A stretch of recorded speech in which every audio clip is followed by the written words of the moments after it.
Glórias a Deus, louvado seja o nome de Jesus. Bendito seja o Deus da sua casa, que é o Deus e Pai do nosso Senhor e Salvador Jesus Cristo. Meus irmãos, talvez não, esse período que nós estamos vivendo é um dos períodos mais especiais do ano em questão de adoração e busca ao Senhor. Momento muito especial. Eu não sei se você tem acompanhado as notícias, o que está acontecendo no mundo da fé. Jerusalém está ficando lotada. Judeus do mundo inteiro, cristãos do mundo inteiro estão indo para lá celebrar a festa dos tabernáculos. Terça-feira, a última, foi o dia do Yom Kippur para eles, o dia do perdão. Era historicamente o único dia que o Kohen Gadol, que é o grande sumo sacerdote, entrava depois da cortina do véu do templo e sacrificava ali para a glória do nome de Jesus. Imagine, eu fico pensando, Anderson, a cena como é que era. Milhões e milhões de judeus em volta do tabernáculo, que não era tão grande, não era muito maior do que esse espaço. Eles ficavam do lado de fora, o sumo sacerdote vestia suas vestes, e ele pegava e fazia todo um ritual que fazia ele entrar para dentro da cortina do lugar santo. E ele oferecia sacrifícios ali, na orla da sua veste haviam sinos, porque se ele entrasse de forma indigna naquele lugar, Deus mesmo o mataria naquela hora. Milhões de judeus em volta em silêncio, esperando o homem sair de lá de dentro.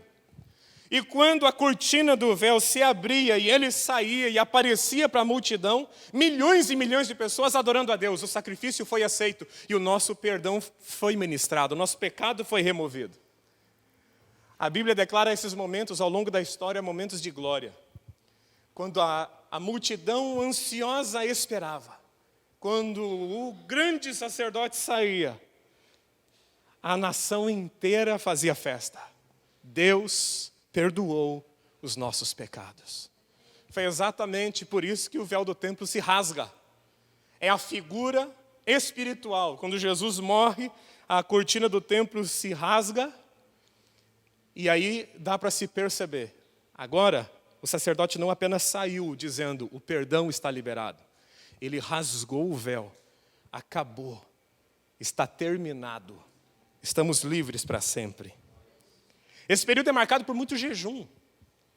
O dia do Yom Kippur é marcado por muito jejum, por muita busca pelo Senhor. E logo na seguida, o Yom Kippur foi terça-feira.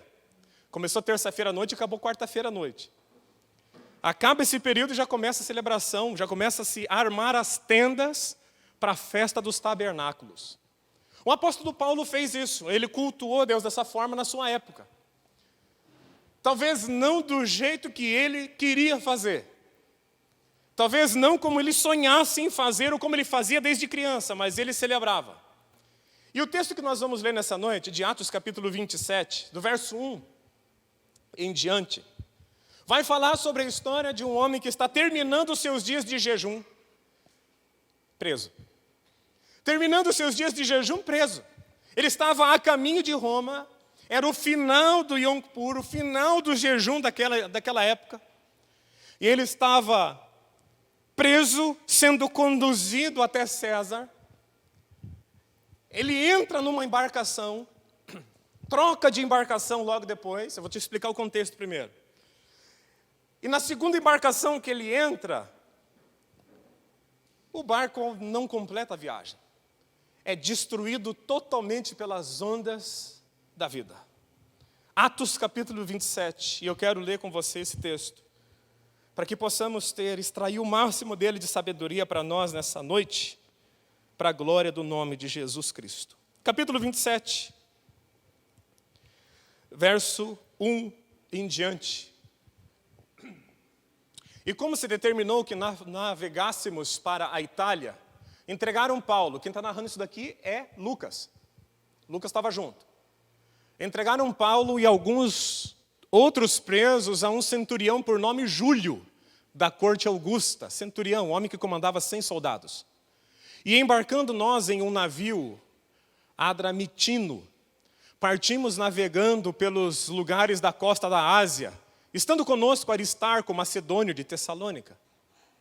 E chegamos no dia seguinte a Sidom, e Júlio, tratando Paulo humanamente, lhe permitiu ir ver os amigos, para que cuidassem dele. E partindo dali, fomos navegando abaixo de Chipre, porque os ventos eram contrários. E tendo atravessado o mar ao longo da Cilícia e Panfilha, chegamos a Mirra, na Lícia. E achando ali o centurião um navio de Alexandria que navegava para a Itália, nos fez embarcar nele, a troca de navios. E como por muitos dias navegássemos vagarosamente, havendo chegado apenas de fronte a Cnido, não nos permitindo o vento ir mais adiante, navegamos abaixo de Creta, junto a Salmone. E costeando-a dificilmente, ou seja, com muita dificuldade, chegamos a um lugar chamado Bons Portos. Diga, Bons Portos. Maravilha. Não sei por que recebeu esse nome, mas deveria ser um lugar interessante. Perto do qual estava a cidade de Lazéia. E passando muito tempo, e sendo já perigosa a navegação, pois também o jejum já tinha passado, que é o jejum do Yom Kippur, Paulo os admoestava, dizendo-lhes: senhores, vejo que a navegação há de ser incômoda e com muito dano, não só para o navio de carga, não só para o navio e carga, mas também para as nossas vidas. Mas o centurião cria mais no piloto e no mestre do que no que dizia Paulo. E como aquele porto não era cômodo para invernar, e mais deles foram de parecer que se partisse dali para ver se podiam chegar a Finice, que é um porto ali em Creta, que olha para o lado do vento da África e do Coro, e invernar ali. E soprando o sul brandamente, lhes pareceu terem já o que desejavam. E fazendo-se de vela, foram de muito perto, costeando pela costa de Creta. Mas não muito depois, deu nela um pé de vento. Essa tradução é engraçada, né? Um pé de vento. Na verdade, quando você lê um texto mais lá para o lado do grego, esse pé de vento é chamado de tempestade. Daquelas que se formam no mar, extremamente violentas. Não era simplesmente um vento. Chamado Euroaquilão. E sendo o navio arrebatado e não podendo navegar contra o vento, dando de mão a tudo, nos deixamos ir à toa. Fecha seus olhos. Pai, eu quero te agradecer por essa palavra nessa noite. E eu te peço em nome de Jesus que o Senhor fale o nosso coração. Abençoa o nosso coração nessa noite, entendendo a tua palavra e podendo aplicá-la no nosso coração. Nós entendemos que a tua palavra é espírito e vida. Ela nos inspira a viver e viver de uma forma cada vez mais requintada na tua presença. Refinando os nossos hábitos, os nossos pensamentos, os nossos comportamentos, para condizer mais com a nova postura que o Senhor nos deu, a nova condição de filhos, sentados à sua direita. Como diz o apóstolo Paulo em outra ocasião, andando de forma digna do evangelho ao qual vocês foram chamados. Nos abençoe nessa noite, nos dá ouvido para ouvir e um coração para entender a tua palavra, Senhor. Assim eu oro e glorifico o teu nome, em nome de Jesus. Amém. Amém, gente? Que relato interessante. Paulo, um prisioneiro, navios de prisioneiros, Lucas, o médico que abandonara a sua profissão para seguir o apóstolo e ser um evangelista também, ele segue junto. Navios de prisioneiros com alguns outros homens junto.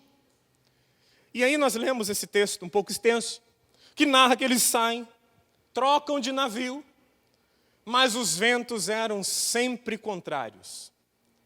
No final das contas do texto, se você ler na sua casa, você vai chegar à conclusão, porque o texto diz, foram 14 dias onde não se via o sol, parecia até Curitiba, não se via o sol, a chuva era terrivelmente forte e o vento contrário. Todas as circunstâncias de navegação para eles eram péssimas. E Paulo chega a avisar ainda, ele fala para o centurião, o homem que estava comandando aquilo ali, dizendo, olha, não é legal a gente continuar. Era final, era troca de estação. A gente está entrando em qual estação que está se firmando para nós? Primavera, hemisfério sul. Em Israel, o que é? O que está acontecendo lá agora? Troca de estação. Os ventos fortíssimos. Ele fala com aquele homem, mas parece que o centurião é agente de vez em quando. Eu listei aqui pelo menos 5 motivos pelos quais o centurião não quis ouvir Paulo. O homem de Deus avisando, a tempestade está vindo, não vai ser bom a gente entrar nesse barco. Olha, qual foi a perspectiva daquele homem? Por que o homem que cuidava de 100 pessoas, um homem reconhecido na corte, um homem inteligente, não ouve um homem de Deus? Essa é uma questão que eu vou levar no meu coração a vida inteira. Por que as pessoas preferem ouvir tantas outras vozes ao invés de ouvir a voz de Deus na sua vida? Essa é a saga desse centurião e talvez seja a nossa. Alguns com muita facilidade para ouvir a voz de Deus, outros um pouco menos e alguns resistindo à vontade do Senhor. Eu listei 5. Talvez a impaciência. A palavra do Senhor diz no versículo 9, capítulo 27, verso 9. Eles estavam há muito tempo naquele lugar. Como o vento era contrário e o barco se movia muito lentamente, o centurião não queria perder tempo. Diga, ele não queria perder tempo. Parece a gente. Parece nós, em alguns momentos da nossa vida, que a gente não quer perder tempo parado esperando a direção de Deus. A direção de Deus para aquele navio era para. A direção de Deus para aquele centurião era não vai. Mas a pressa, a angústia de fazer o que tem que se fazer, acima da vontade de obedecer a Deus, às vezes grita mais alto. No verso de número 9, a Bíblia declara, e passando muito tempo. É dureza lidar com a pressa, né? É terrível lidar com a pressa. Eu não sei se você já desenvolveu a habilidade de lidar e de viver nos dias modernos. Onde tudo é para ontem, o relatório deveria ser feito ontem, a sua pós-graduação deveria ter sido terminada ontem, o seu mestrado já deveria ter, com 30 e poucos anos, você já deveria estar emendando em alguma outra coisa, crescendo na vida, construindo, comprando, vendendo. O mundo nos bota em aceleração. O mundo nos coloca em aceleração contínua. É interessante que há anos atrás, quando nos venderam a ideia de tecnologia, falaram para nós que a vida seria mais fácil. Eu lembro quando eu era criança, alguém chegava para a gente e dizia assim, isso era década de 90. Lembra aqueles celulares enormes que tinham? Quem lembra? Lembra daquele negócio? Algumas pessoas andavam na cintura com aquilo, né? Andavam, não andava? Aquele negócio enorme assim, coisa linda de se ver. Aí você via teu vizinho chegar com um negócio daquele e você pensava assim, esse cara é chique. Porque a empresa deu o telefone para ele não comprou o telefone, a empresa deu para ele. Passou não muito tempo, além do celularzão grande pendurado na cinta, ele começava a trazer um notebook para casa. Olha que coisa mais chique. E aquilo ia engrandecendo. Nossa, rapaz. Parecia que quando você ia tirar o notebook do carro, você fazia assim, né? Para todo mundo ver. Eu ganhei um notebook da empresa. Mal sabe que com aquilo estava vindo trabalho junto. Ninguém estava dizendo, olha, leve para facilitar a sua vida. Ou seja, leva o celular porque eu quero falar com você 2 da manhã, 3 da manhã, 4 da manhã. Quero te exigir um relatório antes das 6. E a vida foi ficando mais corrida e mais corrida. As nossas avós que cozinhavam no fogão a lenha. Puxa vida. Pensa dar um micro-ondas para minha avó na época que ela morava na roça. Que mão na roda. Não precisava pegar lenha, não precisava esquentar a chapa do fogão, não precisava fazer nada, nem passar banho em cima, nada. Não precisava armazenar comida em geladeira, só na lata de banho, olha só. E aí nos deram refrigeradores, congeladores, nos mostraram micro-ondas, a NASA nos ajudou a descobrir essas coisas. E a gente usa tudo isso. Aí um almoço que demorava 4 horas para ser feito, hoje demora 1 hora no máximo. E as pessoas continuam sem tempo. E a roda continua. A aceleração da vida pós-moderna chegou numa loucura. Eu estava lendo uma pesquisa norte-americana. Não vi pesquisa brasileira sobre isso.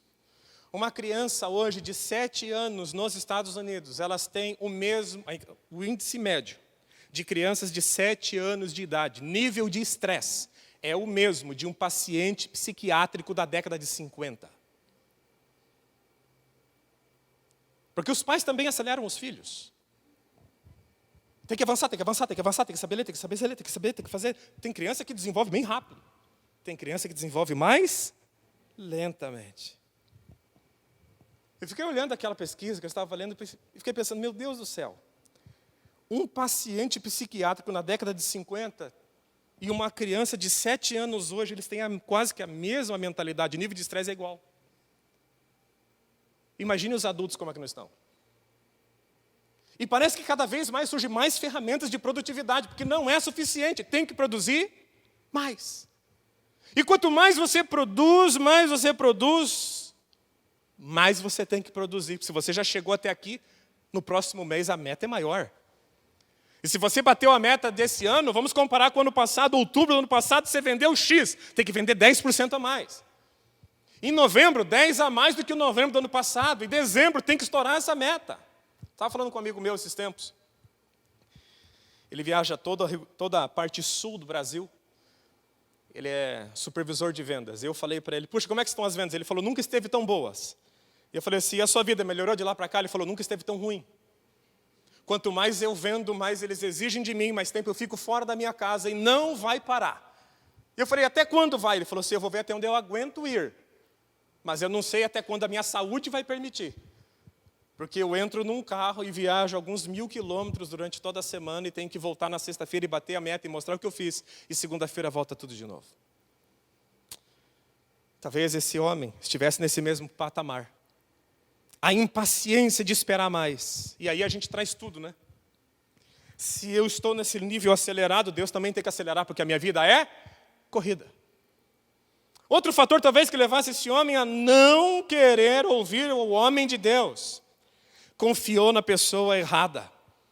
Mas o centurião cria mais no piloto e no mestre do que dizia o apóstolo Paulo. Ou seja, nós estamos propensos a ouvir os especialistas, a ouvir o que a mídia diz, a ouvir o que tudo está dizendo ao nosso redor, mas estamos com uma indisposição de ouvir o que Deus está falando. Pergunta para quem está perto de você e pergunta para ele, você está ouvindo Deus ainda? É interessante isso. O homem estava cercado por pessoas que conheciam o mar. E ele preferiu dar voz ao especialista do que dar voz àquele que falava em nome do dono do mar, daquele que comandava todas as coisas. Nós também fazemos isso. Parece que as notícias que nós ouvimos têm um poder muito grande para mexer na nossa fé, a ponto de que algumas promessas da Bíblia a gente diga, não, mas parece, não é muito assim. Outra atitude que esse homem teve, o enredo ali, ouvir o homem de Deus era desconfortável. Versículo de número 12. E como aquele porto não era cômodo para invernar, ou seja, você está falando, você é um homem de Deus, porém é o seguinte, dentre tantas variáveis, uma coisa também está pegando para mim, é incômodo escutar o que você fala. Era cômodo permanecer no barco para eles, fora. Era incômodo parar. Deus estava falando através do apóstolo Paulo, não saiam desse porto porque a coisa vai ficar preta. Mas era incômodo ficar ali. O texto fala, e como aquele porto não era cômodo para invernar, e aí surge outra força que tocou na vida desse homem, centurião, para que ele não ouvisse a voz de Deus. A opinião da maioria. Essa é uma desgraça.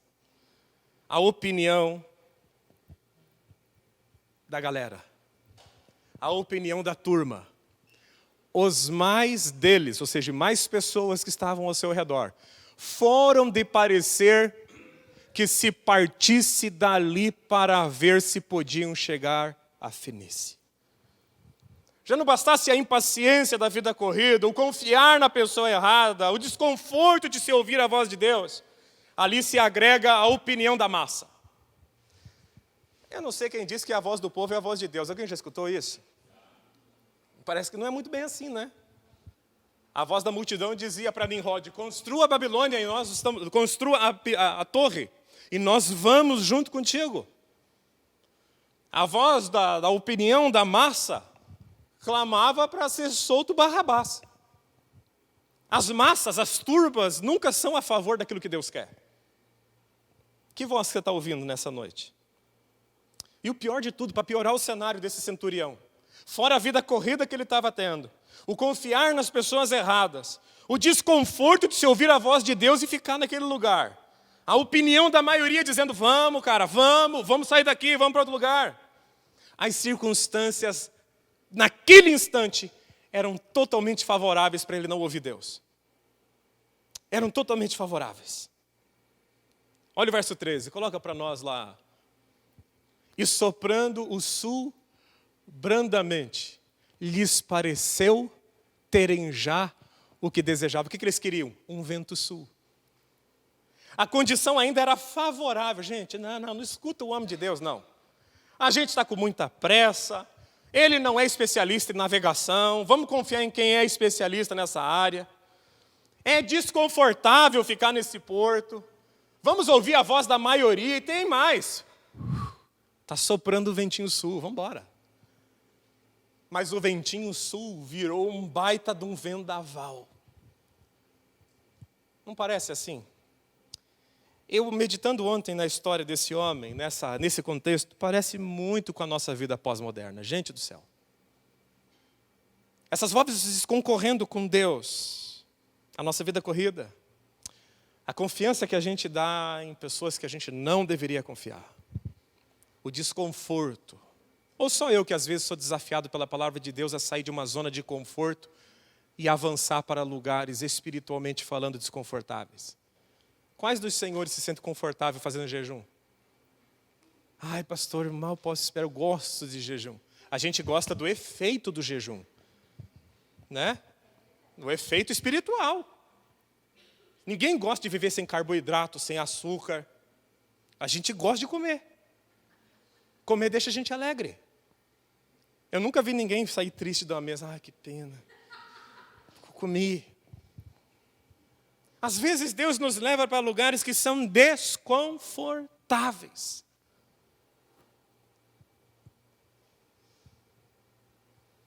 E a opinião dos outros que nos cercam ainda diz, não, isso mesmo. Busque mais o seu conforto. Não. Esse negócio de obedecer a Deus mesmo não é muito. As circunstâncias parecem que são favoráveis demais. Sabe aquele dia que você já está com preguiça de sair de casa para adorar a Deus e ainda chove no final do dia? Aí você olha para o seu lado, você olha para o outro, mas é tão favorável para eu não sair de casa. É tão gostoso. Aquele momento que você está tão confortável na sua vida e o pedir de Deus para você e o andar com Deus significa se mover. Abraão viveu isso, ele estava feliz em Ur dos Caldeus, rico, próspero. Abraão tinha muita grana em Ur dos Caldeus, ele não ficou rico apenas no processo, ele já tinha muito dinheiro, ele saiu com muitos empregados. Quando Ló foi preso, só dos escravos que nasceram na casa de Abraão, 318. Não era empregado que ele contratou. O filho dos escravos que ele tinha, 318. Pensa num negócio desse. Confortável, gostoso, mas Deus olha para ele e fala, saia da terra, do meio da tua parentela e vai para o lugar que eu vou te mostrar. Quando você abandonou as velhas religiões, não foi assim? Que você servia? Saia para onde eu vou te mostrar. Quais foram as consequências dessa má decisão que esse homem tomou? O apóstolo Paulo vai declarar isso. Fazia tempo que ninguém comia. Por fim, lógico, 11 dias de tempestade, foram 14 ao total. 11 até Paulo se manifestar e começar a direcionar o negócio. Fazia tempo que ninguém comia, diz a palavra. Por fim, Paulo reuniu a tripulação e disse, senhores, ele falou algo que as mulheres amam falar quando os homens erram. Vocês deveriam ter me ouvido. Lá no princípio. E não ter deixado bons portos, que era o lugar que eles estavam. Vocês teriam evitado todo este prejuízo e esta perda. Mas tenham um bom ânimo. O navio vai afundar. Está no texto, tá? Verdade? Mas nenhum de vocês perderá a vida. Olha que interessante. Não basta tudo estar errado lá naquele lugar. Todo mundo nervoso. 11 dias, gente. 11 dias sem comer, de desespero.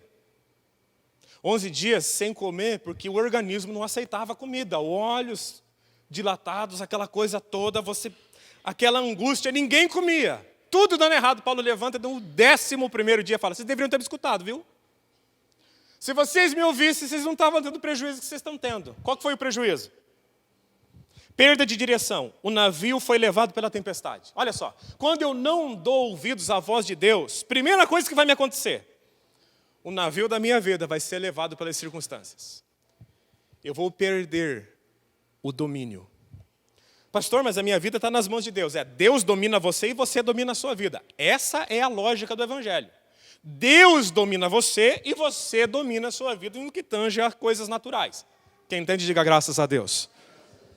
Primeira coisa que vai acontecer na sua vida e na minha, quando eu não ouvir a voz de Deus. Primeiro, no verso 15 diz que eles tiveram a perda de direção. Estavam indo conforme a vontade da tempestade. Segundo, perda de tempo e paliativos. Sabe o que eles fizeram? Eles estavam tão desesperados que eles começaram a pegar cordas e eles davam voltas na corda, voltas no barco com a corda, amarrando para ver se a corda não deixava o barco esfarelar na água. Pensa num negócio desse. Se isso não é desespero, sabe aquela coisa improvisada na sua casa que ficou anos lá? Eles improvisaram aqui, não durou nem 3 dias. Pegaram as cordas, começaram a amarrar em volta do navio e apertaram para ver se o navio não ia se desmanchar. Quando eu não tenho a voz de Deus, eu faço e começo a gastar dinheiro e fazer coisas que não deveria fazer. Eles começaram a gastar recurso e tempo naquilo que não ia resolver o problema deles. O problema deles era que eles não obedeceram a Deus na hora que tinha que obedecer. E agora eles estavam tentando um paliativo. Eles estavam dando uma remendada na coisa. Não vai dar certo. O final do texto mostra. Tiveram perdas financeiras, começaram a lançar no mar toda a comida que eles tinham. Olha a insanidade. Os caras não sabiam que dia que o barco ia parar. Eles começaram a jogar comida fora. Toda a comida do barco. Mas não bastando isso, eles começaram a desmontar do barco que podia ser jogado fora. Começaram a perder estrutura. Quando eu não ouço a voz de Deus, eu vou perdendo as estruturas da minha vida. E as angústias eram tão grandes que faziam 11 dias que aqueles homens não comiam. E não tinha ninguém de jejum, ninguém com propósito com Deus ali. Não comiam de desespero. No meio de tudo isso, Paulo se levanta. Como eu e você devemos nos levantar nos mares revoltos da nossa vida. E ele nos trouxe algumas lições, encerrando essa mensagem dessa noite. Primeiro, o apóstolo Paulo declara, em outras palavras, os céus podem ajudar. Mesmo quando você toma as decisões mais tolas, mais ignorantes do mundo, Deus pode te ajudar ainda. Deus pode te ajudar. O verso 23 fala, porque esta mesma noite um anjo de Deus me apareceu. Ou seja, gente, mesmo quando vocês tomam decisões erradas, o céu está pronto para te ajudar. Quem recebe, diga graças a Deus. Segundo, o céu tem um lugar para nós. O mesmo verso 23 está dizendo, porque esta mesma noite, o anjo de Deus, de quem eu sou. Pertencimento, identidade. Ele sabia quem ele era. No mesmo barco ele estava. Gente, às vezes o barco afunda não é por causa da gente. O barco às vezes afunda não é por causa da gente. Mas a gente está no barco. Fala a verdade. Se um filho teu começar a tomar má decisão na vida, você vai sofrer? Se o seu esposo começar a tomar má decisão na vida, você vai sofrer? Vai. Depende de você? Existem variáveis de sofrimento que a gente não detém, não consegue controlar. As 4 portas de entrada do sofrimento na vida de qualquer ser humano. Deus, como assim? Deus usa o sofrimento para nos ensinar. Ele usa o sofrimento para nos ensinar. 2, demônios. Demônios causam sofrimento na raça humana. 3, más decisões nossas. Alguém já tomou uma má decisão na sua vida? 4, as más decisões dos outros que moram perto da gente, ou que vivem com a gente. Se o seu chefe tomar uma má decisão e quebrar a empresa, você vai sofrer? Vai. Paulo estava naquele contexto, o problema não era dele, a culpa não era dele, porém ele carregava a solução com ele. E a solução vem de um homem que sabia que, primeiro, os céus podiam ajudar. Segundo, ele sabia quem ele era. De quem eu sou. Terceiro, ele sabia exatamente o que ele estava fazendo. Qual foi a declaração dele, a próxima? E a quem sirvo. Ele tinha consciência tranquila. Gente, eu estou fazendo a coisa certa, estou no lugar certo e estou indo para o lugar certo, ponto. Se você não tiver essa certeza na sua vida, quando o barco começar a afundar, meu irmão, você vai entrar em desespero. No verso 23, ainda continua dizendo, quem esteve com ele? Diga assim, o anjo. Jesus prometeu que nunca nos deixaria sós. O barco pode estar afundando, esfarelando, arrebentando. Deus está com você. Deus está com você. Deus está. Deus sempre dá destino para aumentar a nossa confiança. É o verso 24. Não temas, importa que seja... Não, o anjo disse para ele, Paulo, não temas, importa que sejas apresentado a César. Ou seja, o anjo estava revelando o destino dele. Ó, você não morre aqui. Você vai ter que se apresentar para César, porque eu quero que você pregue o evangelho para aquele homem. Quando Deus nos dá destino, Ele nos dá o destino para que a gente tenha força para avançar nas adversidades da vida. Todo homem de família que não põe a sua casa com um projeto, vai ter problema no andar. Se você não tiver projeto para sua casa, se você não tiver projeto para sua família, nas adversidades da vida, você vai ficar maluco. Verso 26. Para finalizar. Contudo, é necessário irmos dar numa ilha, ou seja, gente, eu sei quem eu sou, eu sei o Deus que eu sirvo, eu estou servindo a Ele, eu tenho destino, eu estou indo para um propósito. O barco vai arrebentar, nós vamos sobreviver, só que a gente vai ter que fazer um negócio. Nós vamos ter que dar um jeito de fazer esse barco encostar em alguma ilha. Nós não podemos eximir a nossa responsabilidade nas dores da vida, nem nas más decisões que tomamos. Deus ama todos nós? Sim ou não? Quando você toma uma má decisão na vida, Deus te ama mesmo assim? Sim. Mas isso não significa que você vai ficar de bração cruzado esperando Deus fazer todas as coisas. Dá um jeito desse barco encostar numa ilha, gente. O que você pode fazer quando as adversidades da vida batem na porta da sua casa?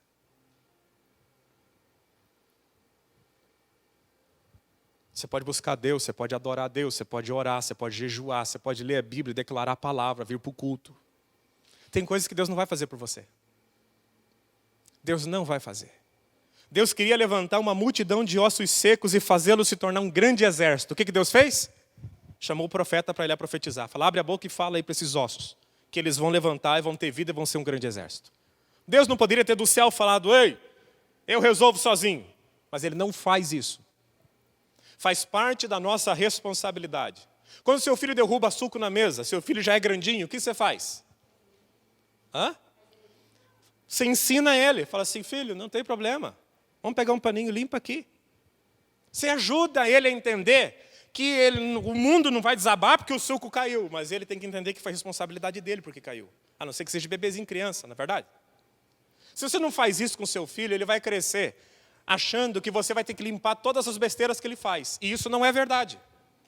Porque você não vai estar a vida inteira com seu filho. Amém? As mães não gostam de falar amém para isso. O seu bebê vai bater asas e ele vai voar, vai casar com uma mulher, vai sair da sua casa. Acredite nisso ou não. Esse bebezinho que fala para você, eu te amo, mamãe, você é a mais linda do mundo. Ele vai falar para outra mulher isso um dia. Vai casar com ela, vai sair da sua casa. E não vai poder falar para ela que a sua comida é melhor do que a dela. A minha esposa cozinha melhor que a minha mãe.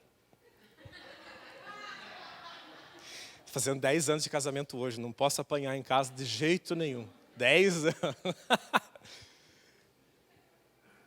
Você não ensina ele, não ensina ela. Gente, Deus mostra isso na palavra.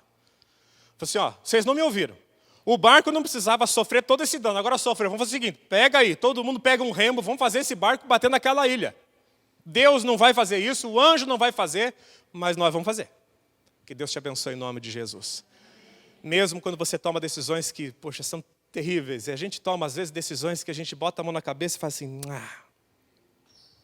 por que eu mandei aquele e-mail? Por que foi aquele WhatsApp? Por que foi aquela mensagem? Por que eu falei aquilo? Mesmo nessa circunstância, o céu está pronto para te ajudar. Mas você vai ter que fazer a sua parte. Fecha seus olhos, em nome de Jesus, oremos ao Senhor. Se você puder, meu irmão, eu gostaria que você ficasse de pé. Fica de pé que a gente vai orar um pouquinho. São 9 horas, 8 minutos. Estamos encerrando a pregação. O culto está chegando ao fim. E eu espero, do fundo do meu coração, que essa pregação tenha alcançado o seu coração nessa noite. Tenha te dado um ânimo para você avançar. Porque às vezes o diabo chega na tua orelha e diz assim, viu? Você tomou uma decisão. Você fez errado. Se vira sozinho. Essa não é a vontade de Deus para você. Tomou uma decisão? Sim. Vai colher o fruto? Vai. Mas Deus vai estar com você. Ele vai te ajudar, Ele vai te orientar, Ele vai te dar sabedoria, Ele vai levantar um pastor para pregar uma mensagem para você de noite. Ele vai levantar um irmão para orar junto com você. Você não está sozinho nessa não, meu irmão. Deus sabe que você dá umas escorregadas de vez em quando nas suas decisões. E que às vezes a correria da vida faz com que você não ouça Deus. Deus sabe disso. Deus sabe quantas vezes Ele te alertou. Mas infelizmente você confiou na pessoa errada. Preferiu confiar na sua matemática. Se eu trabalhar 2 horas a mais, eu vou fazer assim, assim, assado. E de repente Deus vai ficando de lado. Mas Deus não deixou de te amar, não. Pode ficar tranquilo, Deus vai te ajudar a sair dessa. De repente, quem sabe, você pensou em algum momento da tua vida, obedecer a Deus vai ser desconfortável. Seja na área financeira, devolvendo meu dízimo. Seja na área espiritual, orando mais, buscando a Deus, corrigindo a minha vida, lendo a palavra. Um desconforto pode ter trazido e você deve ter pensado, não, eu prefiro ficar na área de conforto, na zona de conforto. Não tem problema, Deus vai te ajudar nessa noite, em nome de Jesus. Pastor, mas eu fui levado pela opinião da maioria, pastor. Eu achava que aquilo era bom para mim. E, olha, levei, infelizmente, como diz o ditado, levei na cara. Deus vai te ajudar. É claro que Ele vai te ajudar, meu irmão. Deus vai te ajudar, Ele é teu pai. Ele é teu pai. Pastor, mas parecia que quando eu tomei aquela decisão, fiz aquele negócio e o vento era favorável, parecia que eu ia arrebentar. E eu me arrebentei ao invés de arrebentar. Deus vai te curar em nome de Jesus. Ele pode juntar os seus cacos e refazer a tua história. Mas você precisa confiar nele, meu irmão. Você precisa confiar nele, minha irmã. Que Deus te abençoe. Eu vou parar por aqui, porque eu vou orar com você. Nessa noite, o Deus daqueles que tomaram decisões erradas se manifesta em nosso meio. O Deus daqueles que viram barcos da sua vida, seja casamento, finanças, criação de filhos, sonhos, os barcos que nós temos afundarem. O Deus que viu isso tudo acontecer, Ele não só preservou a tua vida, como Ele vai ajudar você a reconstruir um outro barco e você vai ser feliz em nome de Jesus. Vai te ajudar a reconstruir a tua vida. Deus é bom para você. Deus é bom para mim. Deus é bom. Vamos orar. Pai Todo-Poderoso, em nome de Jesus, nós colocamos a nossa vida nas tuas mãos. Ah, Senhor, tem hora que a gente olha no espelho e fica se perguntando, por que eu fiz aquilo? E o diabo, Pai, parece que ele está no nosso lado, dizendo, viu, agora não tem, agora você vai passar por isso sozinho. Mas nós, diante da Tua palavra nessa noite, entendemos. O Senhor está conosco, até quando nós tomamos decisões erradas. O Senhor pode abençoar a nossa vida sim, o Senhor está conosco. O Senhor manda os seus anjos nos ajudarem, nos dar destino. O Senhor abre os nossos olhos. Ajuda a gente, meu Pai. Ajuda esse homem a reconstruir a sua espiritualidade. Ajuda essa mulher a reconstruir seu lar. Ajuda esse empresário a reconstruir a sua empresa. Ajuda esse homem a reconstruir aquilo que foi perdido. Não foi perdido porque não te ouviu, porque não colocou em prática a tua palavra. Pai, em nome de Jesus, nós colocamos a nossa vida nas tuas mãos, crendo na tua bondade, porque a gente não merece isso. As nossas más decisões são da nossa conta. Mas nós sabemos que o Senhor é tão bom, que o Senhor estende a sua mão para nós e diz, deixa eu te ajudar. E nós estendemos a nossa mão dizendo, eu aceito a tua ajuda, Senhor. Ajuda a gente, Pai. Ajuda a gente em nome de Jesus. Nós reconhecemos que a nossa vida é limitada, que a nossa intelectualidade é limitada, que os nossos olhos são limitados. Mas o Senhor não é limitado, Pai. Perdoa-nos pelas más decisões. Perdoa-nos porque sabíamos que se não te ouvíssemos ia dar besteira. Mas a gente fez. E agora, meu Pai, eu te peço, ajuda a gente a consertar. Nos dê graça, meu Pai, em nome de Jesus. Essa é a nossa oração. Em nome de Jesus. Põe tua mão na posição de receber. Deixa eu abençoar você agora, Pai. Eu peço que o Senhor entre no coração desse homem, dessa mulher, dá um novo ânimo para ele. Um ânimo para avançar na vida. Um ânimo para deslanchar na sua carreira, na sua espiritualidade, na sua casa. Dá felicidade para eles, meu Pai, em nome de Jesus. O Senhor disse que tiraria o fardo pesado das nossas costas, se nós viéssemos até o Senhor. E todos nós aqui estamos aos teus pés nessa noite e viemos te adorar. Nós não estávamos deitados, descansando o dia inteiro. O Senhor viu a nossa agenda. Estamos aqui, meu Pai, e nós viemos render graças ao Senhor. Abençoe esse homem, abençoe esse lar, abençoe essa família, abençoe esse projeto. Abençoe o coração dele, dela, que haja paz, alegria, harmonia, felicidade, gozo no Espírito Santo. Que a família deles sejam abençoadas e cada um receba a sua porção de vitória, no nome de Jesus. Amém. Você que recebe, aplauda o nome do Senhor Jesus nessa hora. Diga uma palavra de honra a Ele, em nome de Jesus.